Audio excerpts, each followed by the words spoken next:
Everyone wants love, but not everyone is ready for the growth that love requires. Today we're talking about the kind of relationships that just don't make you happy, they make you better. Welcome to the Growth Gems podcast, where we believe that growth is a journey, not a destination. This podcast is designed to empower you with the necessary tools to unlock your full potential and develop yourself, both personally and professionally. We provide insightful conversations and share inspiring stories that will help you grow emotionally, mentally, physically, spiritually, and socially. Our goal is to create a community of like-minded individuals who are on a journey of self-improvement and help you live a more fulfilling life.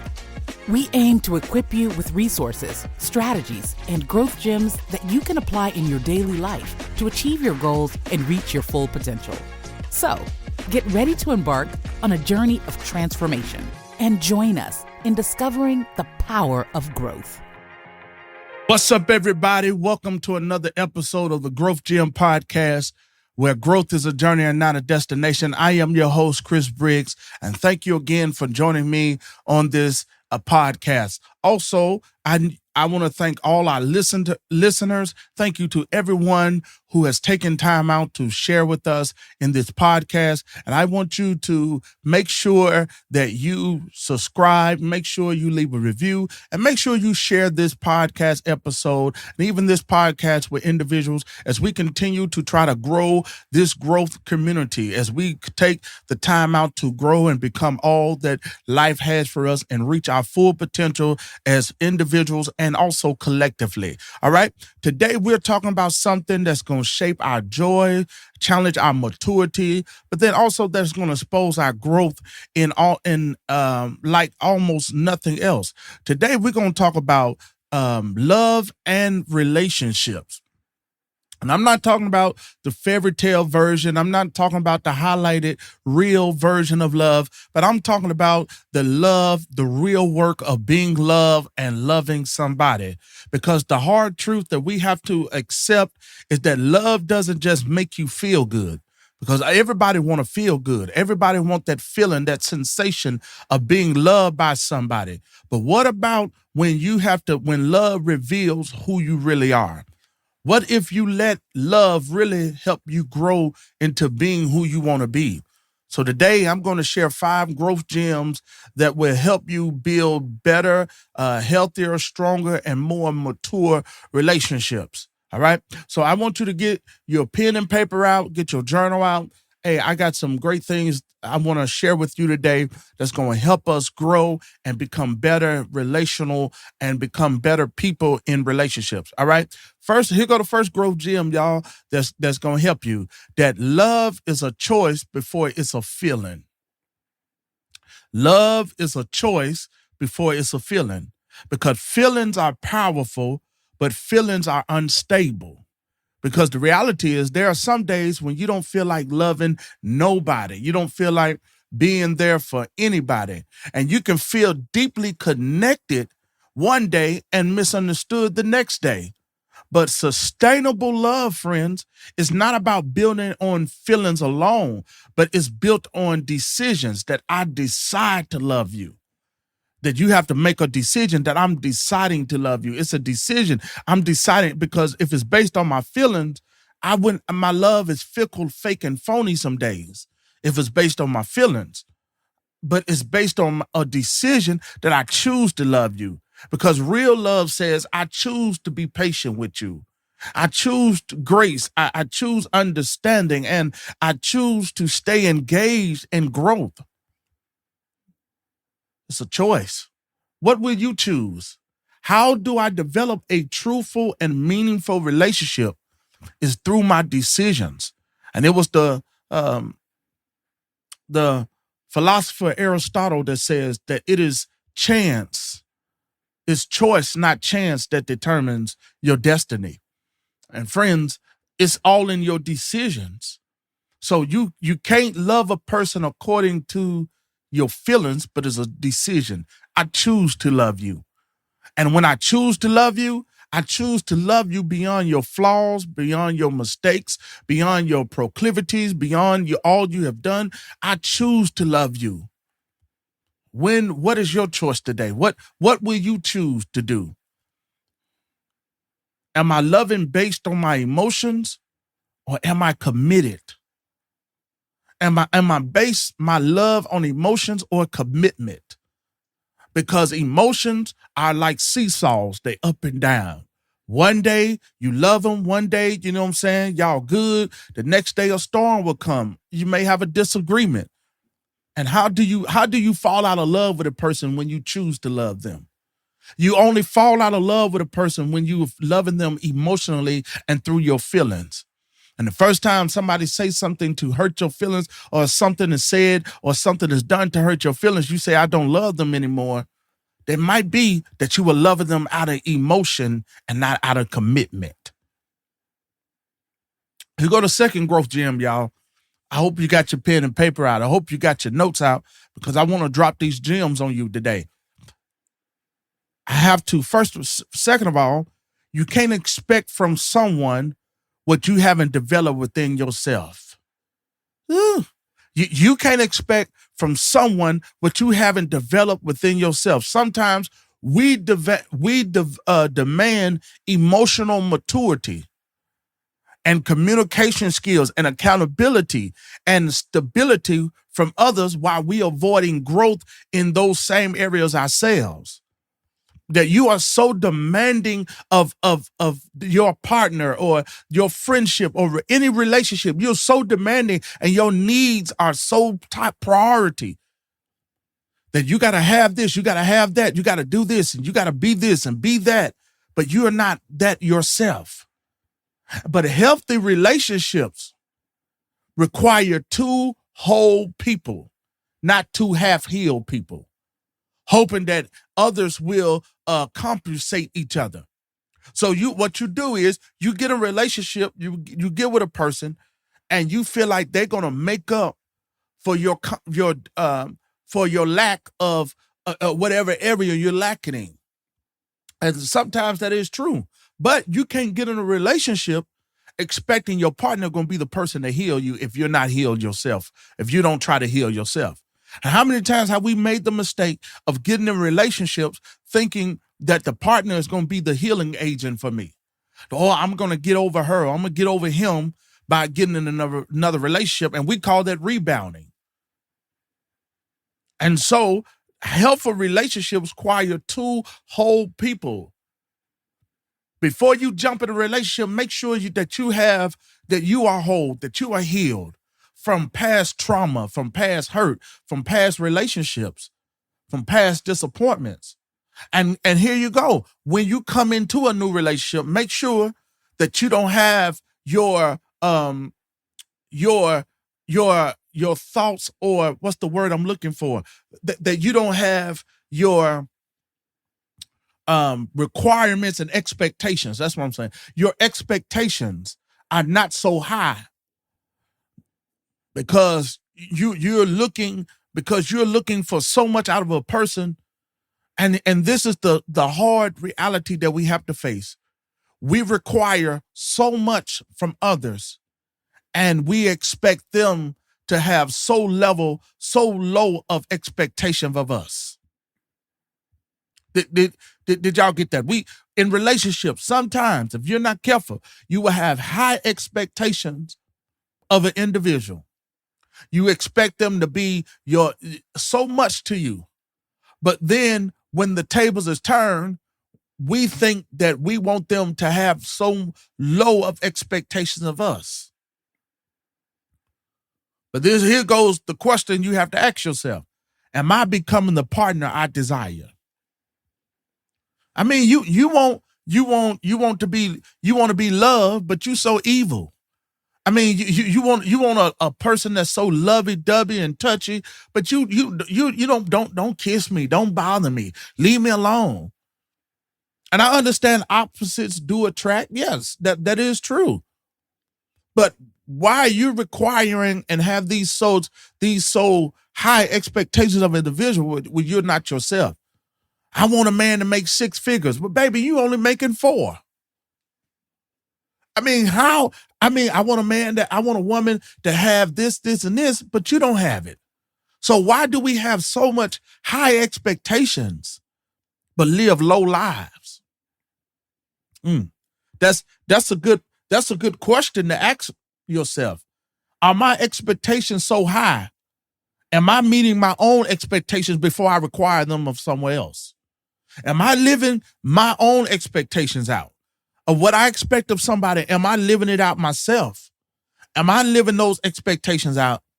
Am I doing those things that I'm requiring of somebody else to do? That's a good question, because you have desires, but you lack development. So you're looking for a communicator, but you are a person who's shut down. You don't like to communicate. You're lacking the development that you need to become what you're looking for. Here go the third growth gem.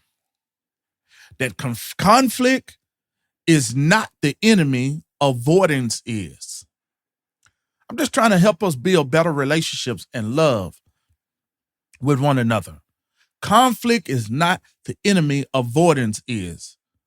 Every relationship experiences tension. If your relationship don't experience some tension sometime, something is wrong. But the tension is not the problem. Silence, resentment, and avoidance create deeper damage. And a lot of times that unhealed trauma, that unhealed disappointment, that unhealed hurt will cause a person to avoid tension, will cause them to avoid conflict. And sometimes one of the biggest issues that we have in relationships is that we do not know how to do conflict resolution. We don't know how to come together and sit down and communicate and talk it out without hollering at each other, without cussing each other out, without going off on each other. And we understand that the tension causes growth. Healthy relationships learn how to navigate conflict. You learn how to navigate the conflict because the goal is not to win arguments, but to understand each other. Let me rewind that, because that was good. That's going to help somebody. The goal is not to win arguments. It's not about who win and who lose. The goal is to understand each other. How can I understand my partner? How can I get a better understanding of where they're coming from? Because you have two different people coming from two different backgrounds, from two different upbringings, from two different perspectives of life. And here it go. And we're not going to see eye to eye all the time. So I'm not trying to win an argument. I'm trying to come down to the end. When it comes down to the end of it, I'm just trying to understand you better. I'm trying to understand why you do that. Why did you say that? Why? And it's not to investigate in a per se to I'm not trying to investigate to prone an argument, but I'm investigating so I understand my partner. I understand why you do this. There's a lot of things I understand why my wife does it, because her mother did it. Oh, okay. That's why you do that. And she'd be like, I saw my mama do it. Or it's stuff I do, and I'm like, I saw my grandma, I saw my daddy, or I saw, my mom. This is how I was raised. And those are the things, and you get a better understanding. We're not trying to fight and argue and fuss and cuss each other out. And you got to understand, in conflict resolution, and I know many people, I want to talk right now. We're going to talk right now. And talking right now will cause the conflict to become worse. It will cause conflict to become even worse than what it is, because now you're saying stuff out of anger and saying stuff out of the heat of the moment. And you're saying things and now you got to go try to clean up. And now you have clean up what you said. And now you have caused more hurt and more pain. And now y'all got to try to repair because you want to talk right now. We're going to talk right now. We're going to talk. No, sometimes you got to steal away, pull apart sometimes. And I ain't talking about separating and you go your way, I go my way. We're going to spend the night in different places. No, sometimes you just got to stop for a minute, go think it out. My grandfather always told me, go take a walk. Go take a walk. And a lot of times I understand, I didn't understand that in my younger days, but now I understand that in my older years. I'm becoming older. Sometimes you just got to step away, take a walk, go read a book, go take a drive, and when you come back, you be like, okay, let's sit down. Because somebody got to be the level-headed individual. Two hotheads in a relationship ain't gonna work. Somebody gonna end up in jail and somebody gonna end up dead. So somebody got to be the level-headed individual to know how to handle conflict. And we ain't trying to argue. Hey, baby, we ain't finna argue with that. And can I say some things people, not some things, how can I say this? Some people, all they know is chaos. All they know is conflict because that is the environment they were raised in. That's the environment. That's all they know is chaos and conflict.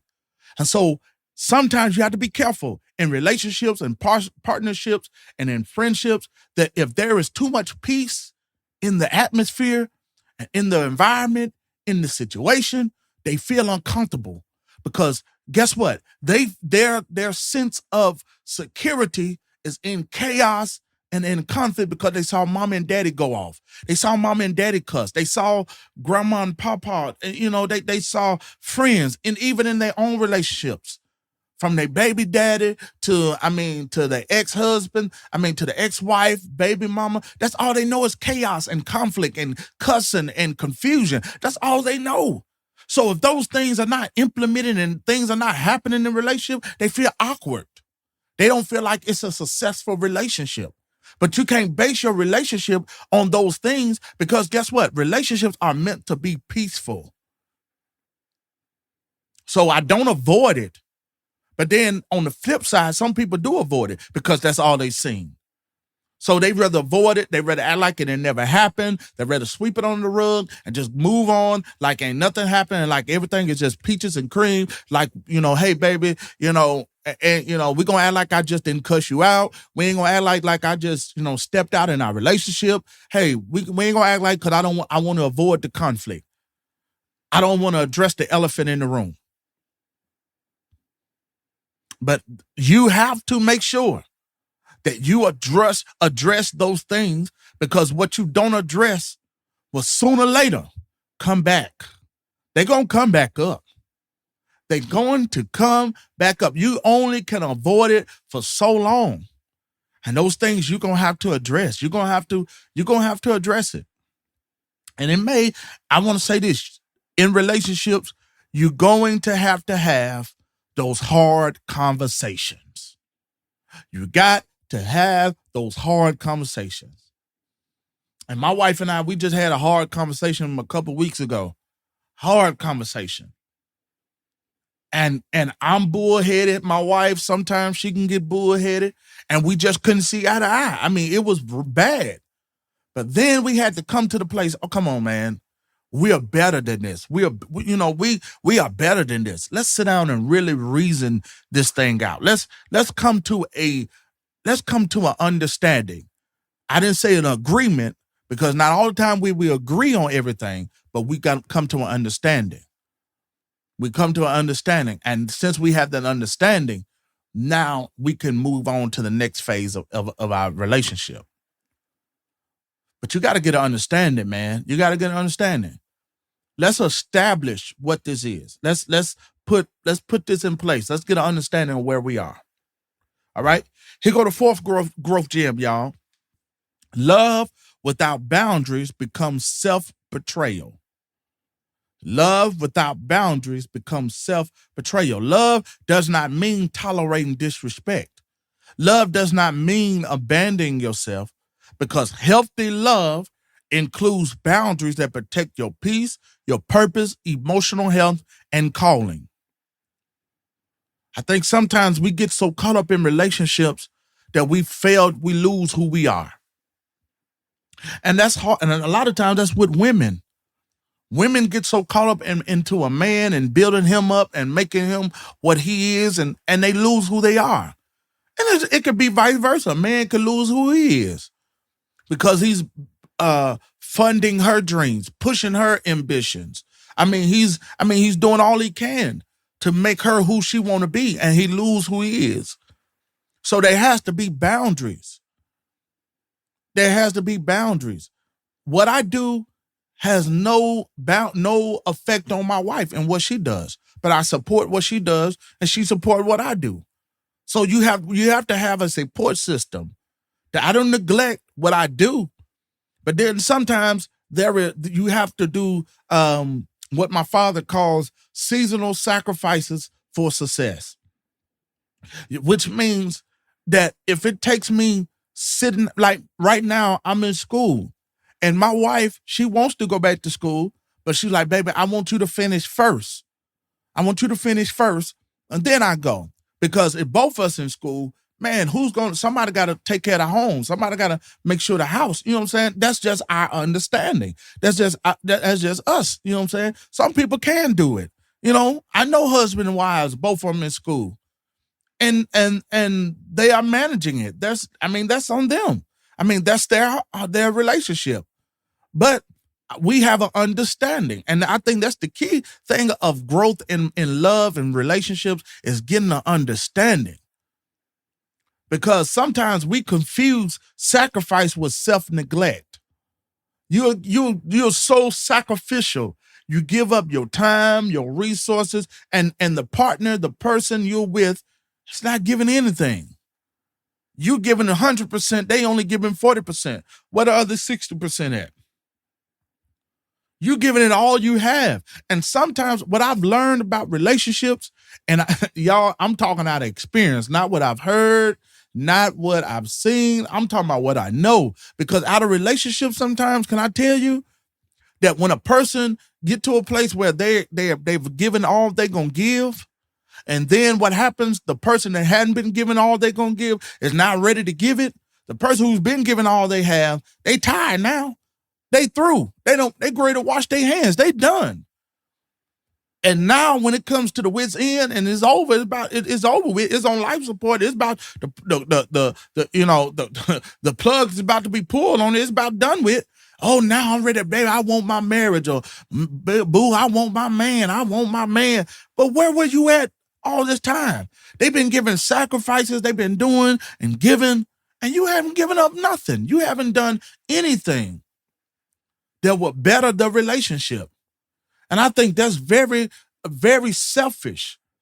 We have too many people in relationships who are selfish, but understanding that you have to be selfless sometimes, because there are moments when you want what you want. I'll never forget.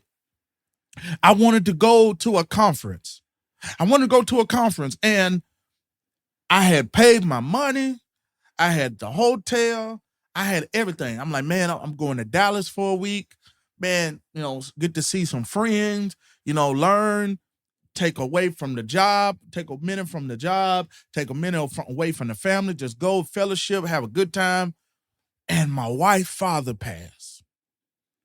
Man, now I'm like, okay, what do I do? I'm trying to find ways, like, okay, when they gonna have the funeral? I'm just being honest with y'all. I'm like, when they gonna have the funeral? So I'm trying to schedule, and okay, if I leave this day, I can at least go 2 days and then fly back home, and I could be there for the funeral and this and that. But I had to get selfless and say, at this moment, I know what I want. I wanted to go to that conference, but my wife needed me. If she ever needed me before, she needed me in that moment. Her emotions all over the place, feelings, hurt, grief, pain. And I would be less of an individual to walk away from her in that state of mind, in that state of emotion. So I had to be selfless, to put myself to the side, what I desire, to be there, not knowing a year later that my father would pass. And I was going to need her. But guess what? It would never been reciprocated if I was selfish. It would have never been reciprocated if I was selfish the moment when my wife needed me. So I think it's important for us to understand that we don't become selfish. We become selfless, but we also make sure that we don't self-neglect who we are, what we're called to do, and who we are trying to become. Because when you connect with the right partner, with the right person, you know what will happen? They will push you to the place where you're trying to go. They will support your dreams. Man, you'd be surprised how many times my wife come with me to stuff, baby, I want to do this, and I'd be like, baby, we just spend money on this, and hey, but I support you. Do I understand? No, I don't understand all the time. But it's an ambition of hers. It's a dream. It's a desire. So I push it. Because guess what? If nobody else push her, if nobody else push you, your partner ought to push you. They ought to push you to your fullest potential. So you got to make sure that you connect with the individual that push you where you're trying to go, that will celebrate you, that will cover you, that will be your cheerleader. You got to find that right partner who is not envy of you, who is not jealous of you because you're in the limelight, because the spotlight is on you and they sitting in the background. But I have established, and this is my perspective, and this is my thoughts. And what I tell my wife, when I win, you win, baby. And when she win, I win. We in this together. We win together. It's no I, it's we, it's us. Because she's a part of me and I'm a part of her. All right? Let me give y'all this last growth gem, man. This been good. The last growth gem is relationships reflect the level of healing you've done. Relationships reflect the level of healing that you have done. We often connect with people at the level of our emotional maturity and healing. You want to know why you keep running into the same partner, the same person? It's because you are connecting to where you are emotionally in your maturity. You have expectations, but you hadn't reached the place of your own expectations. So what happens is you're on the people you're meeting and contacting and running into and connecting with, they're on the same level of your emotional maturity and healing. How you know? Because if you're unhealed, you're going to run into people who are unhealed. Because unhealed trauma attracts familial dysfunctions. But healed people attract healthier relationships and conversations. Because, friends, unhealthy trauma attracts us. Because guess what? If you like a person who hits you upside your head, that's what attracts you. If you like somebody that's always in drama, that's what you're gonna attract, a drama-fied person. If you like a person, because your emotions, your healing has not taken place. And when your healing has not taken place, notice what happens. You attract who you are. And that may be why y'all can't get along, because you got an expectation for somebody else, but you're looking at yourself when you're with that person. What healing work do I still need to do? That's the question. What healing work do I still need to do? What trauma have I been avoiding? What trauma and healing that needs to take place? What journey do I need to take when it comes to my healing? Because real talk, y'all, love is beautiful, but love always will challenge your ego. It will expose your pride and confront your insecurities. But healthy love does not just make you happy, it makes you better. If you love a person and you're in a relationship and you're not better, you're not growing, that may not be the relationship for you. If you're in a relationship and you've been with a person a length of time and you're not growing and you're not, and I'm not going to say changing, But if you're changing for the worse and not for the better, that may not be the relationship you need to be in. And I've been with my wife going on, I had to stop and think about it. 12 years, been married going on this month in March, 11 years. There are some ways that my wife has taken on. Some things that I do, my wife said, I've been around you too long. And it's not the bad habits, but she is picking up some of my good habits that I have. Now, one of the things my wife has not picking up, and I can talk about her because that's my wife, on time. Now, I'm an on-time person. My wife, that's one thing she hadn't picked up. But y'all, the good characteristics and good ways that I have. And if you are in a relationship and it's not exposing your insecurities, it's not exposing your ego, your pride, because can I tell you, it hurts. It hurts. What you mean?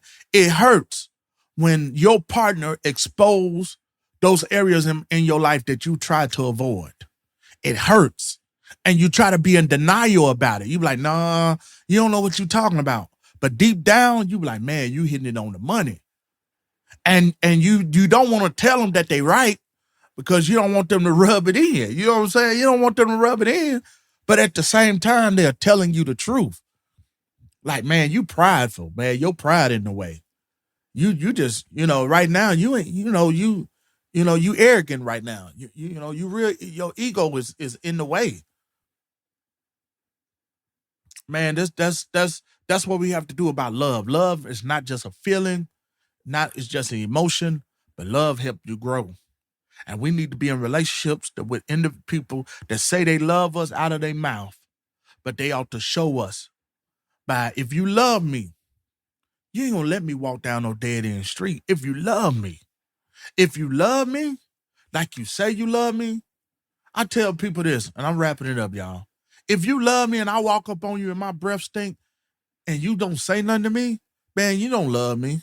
It's the simple things. We think, because I buy you flowers, give you this, man, I can do that myself. But if you love me, tell me like, hey, baby, they don't smell right. That don't look good.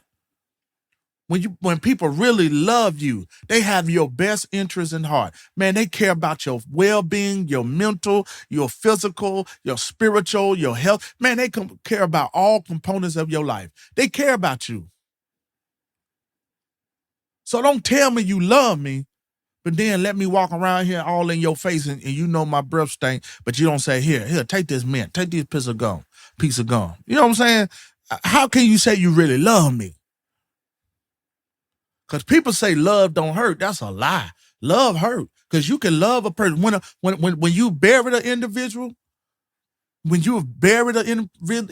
or had to separate from an individual, divorce, if you ain't never been divorced, man, you don't know that's a hurt. And you loved them. And y'all had to separate. And love hurts sometimes. And if you love me, it's going to hurt me sometimes. It's going to hurt my feelings. It's going to hurt me emotionally. It's going to hurt me. But it's not to hurt me in a way to sting me, to make hatred develop, but it's to hurt me so I can be stretched and that I can be developed and becoming a better person. All right? Y'all, if this episode has blessed you, share it with somebody. Yeah, you make sure you get this in the hands of somebody who is growing in love and relationship, because love is not about finding someone perfect. It's about becoming someone mature. Hey, this has been another episode of the Growth Gym Podcast with your host, Chris Briggs. Hey, keep growing, keep healing, and don't just fall in love, but fall into growth. Hey, until next time, hey, I see you. Welcome to the Growth Gyms Podcast. I'm so grateful to have you here with us today. I truly hope that you've enjoyed and learned something valuable from today's episode. Our goal is to provide you with the insights and inspiration you need to supercharge your growth journey, whether it's in your personal or professional life. As you know, growth is a never-ending adventure. It's a journey filled with ups and downs, triumphs and challenges.